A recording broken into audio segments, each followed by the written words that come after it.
Bonsoir, c'est toujours un plaisir de vous retrouver dans votre émission préférée de technologie Hightech 221. Nous démarrons avec Demba Condé qui nous parle de Déclic, qui est une start-up qui travaille pour le développement du leadership.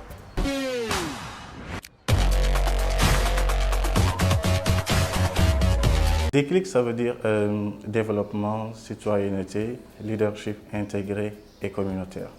Donc, nous travaillons pour le développement du leadership jeune, pour le bien commun. Donc, ça a été créé depuis août 2016. Nous avons formé environ 2000 jeunes. Nous sommes dans 5 grands domaines, que ce soit le youth leadership, le genre et protection de l'enfant. On est dans le domaine environnement, on est dans le domaine de art et culture. Donc, c'est les différents domaines d'intervention. Le pourquoi on l'a créé, c'est parce que, si tu veux, au Sénégal et de l'Afrique en général, la plupart des jeunes, ils n'ont pas cet esprit de créativité, ils n'ont pas un esprit de développement. Donc, et si tu vois, la plupart du Sénégal compte environ 65% de jeunes, si je ne me trompe pas. Mais la plupart, c'est les gens qu'on voit le moins, en fait. C'est l'objectif pour lequel on a voulu créer l'association, pour vraiment aider les jeunes à vouloir développer quelque chose, ou bien créer des entreprises, ou bien développer les entreprises où ils soient.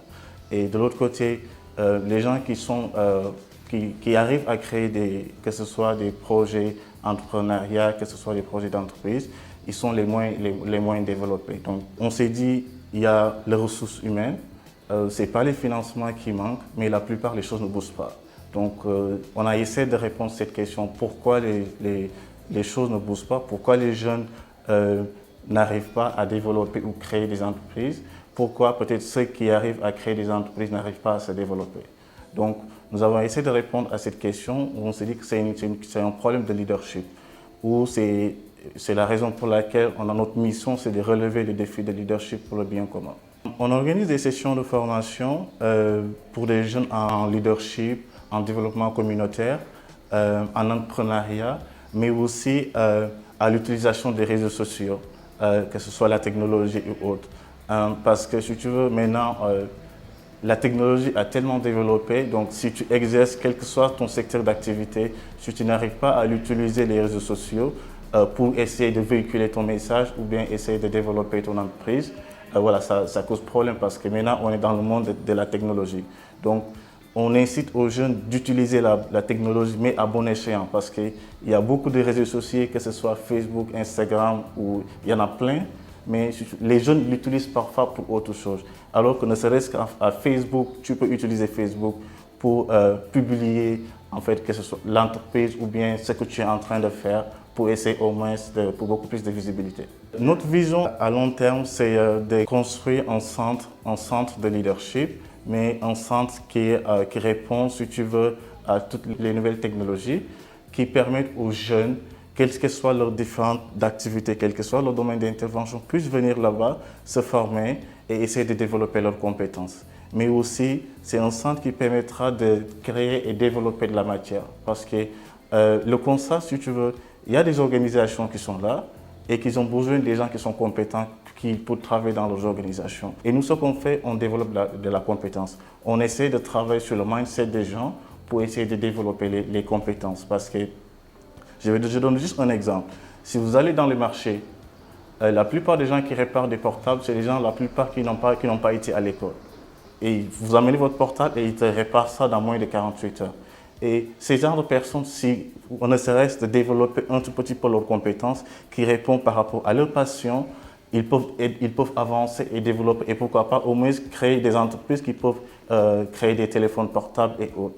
Donc il y a les compétences qui sont là. Donc nous, ce qui nous intéresse, c'est les compétences des gens et comment on essaie de développer ces compétences. Donc ce centre-là, ça va répondre à tout ça, mais aussi ça prendra cet aspect agricole. Donc maintenant, on parle de l'agriculture, tout le monde parle de agrotech, agrobusiness et autres. Il y a des années de cela, les gens en fait n'étaient pas très intéressés par l'agriculture parce que l'image qu'on donnait à l'agriculture, c'était une image pour quelqu'un qui est pauvre. Et personne n'aimerait qu'un papa ou bien un parent n'aimerait pas que ton enfant devienne pauvre. Et maintenant, si tu veux, On parle, je ne suis pas vraiment agronome, mais maintenant on dit que la terre n'est juste qu'un support en matière d'agriculture. Donc, comment on peut utiliser, comment on peut créer ce lien entre la technologie et l'agriculture et qui permet d'intéresser aux jeunes. Les jeunes sont vraiment intéressés par la technologie, mais comment ils peuvent l'utiliser dans l'agriculture. On a même un membre en fait, qui fait partie de l'association qui a développé une application qui s'appelle Enluma, qui permet aux producteurs de connaître en fait, les coûts du marché, donc de savoir combien coûte le gombo, combien coûte les piments, ainsi de suite. Et une autre application qui s'appelle Hamsambay, qui permet aux producteurs d'avoir des informations par rapport aux intrants, par rapport aux différents produits qu'ils utilisent dans l'agriculture. Donc c'est ça, on essaie vraiment de faire quelque chose pour vraiment aider les jeunes à développer ce secteur agricole. Donc tout ça, ça va intégrer dans le centre qu'on veut créer, mais aussi un centre qui répondra dans tout ce qui répondra à l'écosystème. Donc on appellera un centre agroécologie parce qu'on voudra que ce centre répondra à tout cette code écosystème. Nous sommes toujours dans notre rubrique Sunutech et nous restons toujours avec Soumaïa Fall qui nous parle de Laobé Ganaar, qui est une sex room en ligne proposant tout ce qui est article de séduction.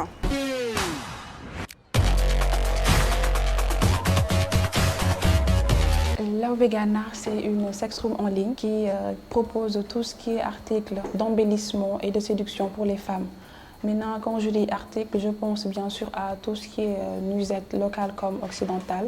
Il y a les perles de taille du Sénégal, appelées baya ou bien bin bin ou fer. Il y a tout ce qui est chaîne de taille et de cheville, donc à la mode occidentale. J'ai pensé à Laobé Ganaar parce que j'ai des origines mauves. C'est un peu paradoxal d'allier les deux, Laobé ensuite Ganaar. On sait ici au Sénégal que tout ce qui est séduction, c'est géré par les Laobé. Je suis une partie mot, donc j'ai pensé que ça allait créer de la curiosité chez toute personne qui entendrait ce nom-là. En fait, il faudra noter que ce n'est pas une plateforme qui propose une vente et que la personne puisse acheter ça à son panier directement. Quand je dis réseaux sociaux, j'ai remarqué que la plupart des femmes ici au Sénégal qui vendent ces articles-là, parce qu'il y en a plusieurs, sont plutôt orientés Facebook et Instagram. Sachant que le réseau social Twitter reçoit plusieurs jeunes, j'ai pensé, en plus c'est des mariés bien sûr, reçoit plusieurs jeunes, j'ai pensé que ma cible est plus orientée Twitter. En plus, le réseau-là est reconnu comme étant inaccessible pour certains, surtout quand on n'a pas assez d'abonnés. J'ai osé prendre mon courage et me lancer directement sur ce réseau-là. J'ai d'abord créé la page sur Twitter. Avant ça, j'utilisais mon compte personnel. Mais dès que j'ai commencé à avoir une certaine demande, je me suis dit pourquoi ne pas professionnaliser la vente là. Dans les débuts, je demandais aux influenceurs que je connais. J'ai publié tel tweet. Maintenant, je leur demandais de faire un fave, c'est-à-dire de liker, en plus de retweeter. Maintenant, sur cette base-là, on remarque que dès qu'un influenceur donc like ou bien retweet un tweet, ça passe carrément de 0 à vraiment 100 ou bien 200 lors de mes débuts. Et jusque-là, la plupart de mes acheteurs sont orientés Twitter. Comme je l'ai dit, puisque c'est sur Twitter, dès qu'une personne est intéressée, elle passe en DM, c'est-à-dire un message privé. Elle me dit que c'est tel article qui l'intéresse. Sur cette base-là, on essaie de s'échanger nos numéros pour passer directement sur WhatsApp. Dès qu'on passe sur WhatsApp, on se met d'accord sur les produits qu'elle commande. Dès que c'est validé, j'ai mes livreurs à ma portée. Donc je leur donne la commande et de ça, ils passent directement chez la personne qui a passé la commande. Et c'est réglé. Oui, ça c'est vrai parce qu'ici au Sénégal, tout le monde fait du commerce. En plus, surtout les produits de séduction, ce n'est pas de la nouveauté. Mais je dirais qu'en tant que jeune qui évolue dans le secteur professionnel digital, je ne me concentre pas uniquement sur ma profession, sur mon travail. Dès que je prends le week-end, je passe au marché pour faire mes achats concernant Laobé Ganaar. Et durant tout le week-end, avec ma maman, donc on se concentre sur quelles perles confectionner. En plus de ça, les clients ont une part, c'est-à-dire toute livraison qui est effectuée, ça sera donc à pourcentage égal. En plus de cette livraison-là, il y a tout le temps des retours pour savoir qu'est-ce qui les a plu, comment modifier telle et telle chose pour pouvoir fidéliser les clients, parce que c'est des choses que j'ai appris, donc pourquoi ne pas les appliquer. Dans les débuts, si on ne fait pas preuve d'humilité, surtout sur Twitter. Donc ça sera un réel problème d'avoir des abonnés ou bien d'avoir des personnes qui vont nous aider à faire connaître notre marque. Maintenant, si on prend cette qualité d'humilité-là, donc il ne faudrait pas hésiter à demander à des personnes qui ont un certain nombre de followers d'aider à faire connaître sa marque. Maintenant, je l'ai fait, ça a marché. C'est bien que dans les débuts, c'était difficile parce que c'est un nouveau produit, personne ne connaît. Et plus qu'une personne qui est sur peut-être Facebook ou Instagram connaît d'autres personnes qui font ça. Mais pour éviter le fait de passer sur Twitter et d'aller sur les autres réseaux, donc si on a quelque chose qui se passe là-bas, on peut y rester. Et les influenceurs donnent une certaine notoriété à une marque. Et ça a été le cas de Laobé Ganaar. Parce qu'il faut savoir qu'avant de mettre en ligne une plateforme, il faut que la personne qui détient cette marque-là ait une certaine notoriété. Quand je dis notoriété, ce n'est pas orienté à la personne, mais plutôt à la marque en fait. Dès qu'on a acquis une certaine communauté, ça sera très facile pour cette personne-là de mettre sur pied une plateforme en ligne. De ça, il n'y aura plus de demandes sur quels sont tous vos produits. Ça sera plutôt, il y a une publication qui est mise sur Twitter ou bien Instagram. Sur le lien, ça va rediriger directement la personne vers la plateforme en ligne. Je précise aussi que la plupart, ce n'est pas des femmes qui ont commandé, c'est plutôt leurs époux qui ont commandé pour elles. Je demande aux femmes de s'engager plus sur Laobé Ganaar parce que je suis contre la politique de ce qui se passe actuellement sur Internet. Dans le dossier TechZoom de ce numéro, nous allons vous parler de l'application TikTok. C'est une application pour smartphone. Elle est dédiée à la création et au partage de courtes vidéos musicales. Nous vous laissons découvrir soigneusement le dossier de cette semaine.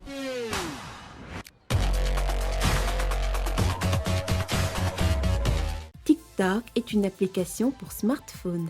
Née en septembre 2016, l'application est dédiée à la création et au partage de courtes vidéos musicales. Les utilisateurs se filment face à la caméra faisant des playbacks ou des chorégraphies. De nombreuses applications concurrentes existent dans les domaines du karaoké, du lip-sync et des playbacks, comme Thriller, Dubsmash ou bien Funimé. Connaissez-vous l'application TikTok? Oui, je connais l'application TikTok parce que c'est une application qui prend de plus en plus d'ampleur.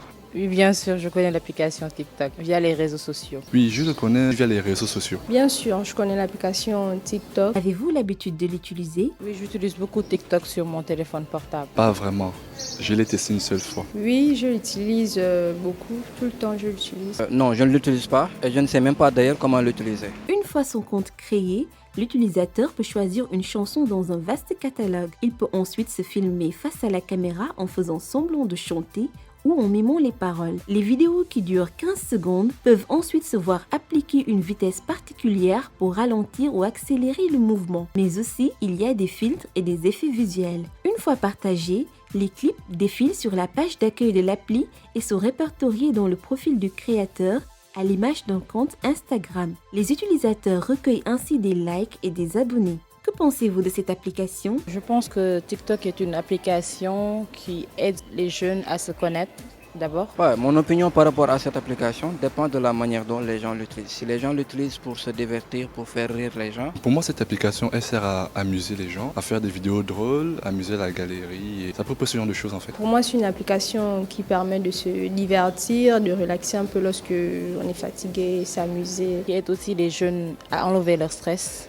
à éduquer d'une part. Les gens l'utilisent dans le cadre du contraire, c'est-à-dire dans le mauvais sens. Je ne pense pas que cela puisse être une bonne application. Est-ce une bonne chose pour la société sénégalaise? Pour ma part personnelle, je pense que TikTok est comme toute application qui a des effets néfastes. Ça va amener nos frères et sœurs qui sont encore au lycée à se désintéresser de l'école. Non, je ne pense pas que ça soit une bonne chose pour la société sénégalaise parce que, surtout pour les plus petits.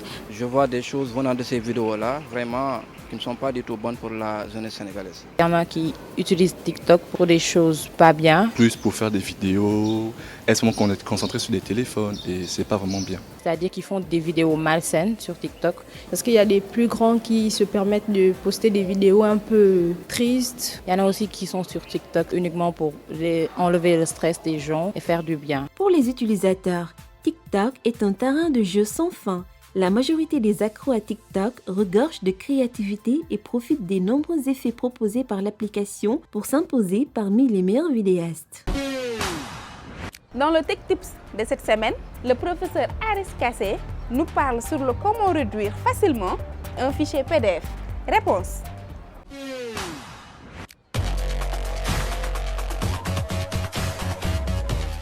Merci Khadiara. À l'aide d'une application et de l'appareil photo de votre mobile, scanner un document PDF devient un jeu d'enfant maintenant.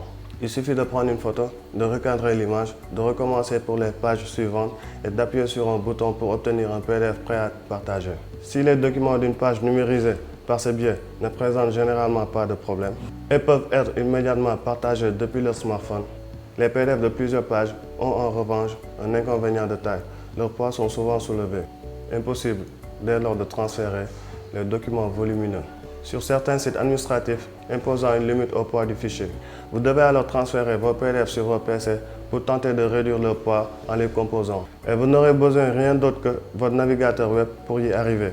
Pour compresser votre PDF, vous devrez l'ouvrir dans un premier temps avec votre navigateur web.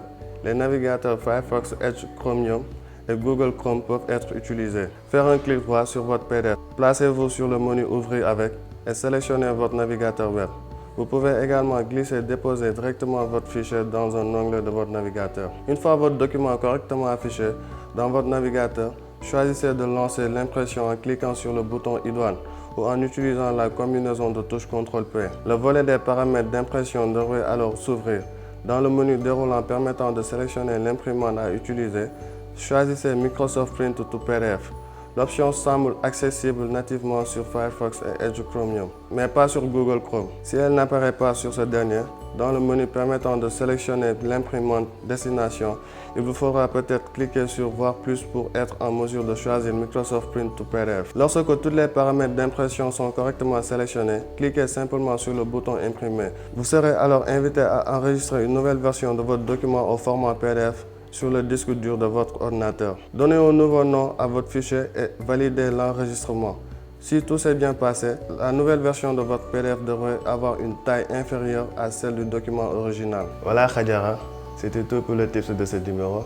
J'espère que ce tips aidera à nos chers téléspectateurs de bien pouvoir réduire leur fichier PDF. On se donne rendez-vous prochainement pour de nouveaux tips. Vous avez un objet perdu, votre chat ou votre chien, pour le retrouver, c'est simple. La solution, c'est le Tile Pro. C'est un objet connecté vous permettant de retrouver toute chose perdue grâce à une application. Nous vous laissons découvrir.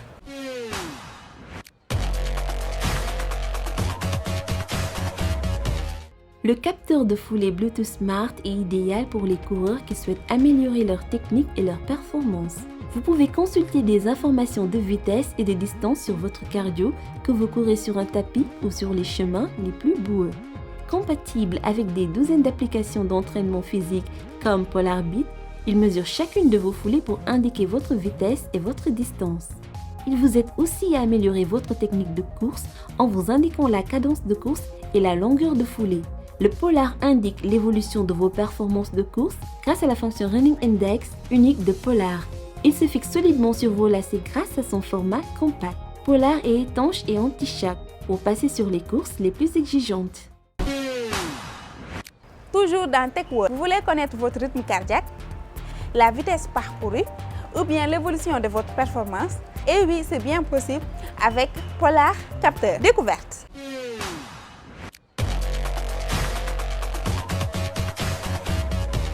Facile à utiliser grâce à une application bien conçue et capable d'émettre une sonnerie puissante lorsque c'est nécessaire, le Tile Pro peut facilement être retrouvé en faisant appel aux autres utilisateurs de cet appareil. Ce petit appareil n'est pas étanche, mais résiste aux projections d'eau. Sa pile bouton qui est supposée assurer 1 an d'autonomie peut être remplacée facilement en ouvrant la trappe arrière. Pour utiliser l'appareil, il faut installer l'application gratuite Tile sur iOS ou bien sur Android et créer un compte. Le logiciel nécessite aussi d'activer le Bluetooth et la localisation sur le smartphone. La détection s'effectue facilement après avoir appuyé sur le bouton central du boîtier. L'appli propose ensuite de définir la catégorie d'objet ou l'animal domestique auquel le Tile sera attaché. Il peut s'agir d'un trousseau de clés, d'un sac à main ou bien d'un chien. Et oui, nous sommes arrivés à la fin de ce numéro. Ce fut un plaisir d'être avec vous sur Hightech 221. Nous vous donnons rendez-vous dans 15 jours, Inch'Allah. Sur ce, marhaba bikoum.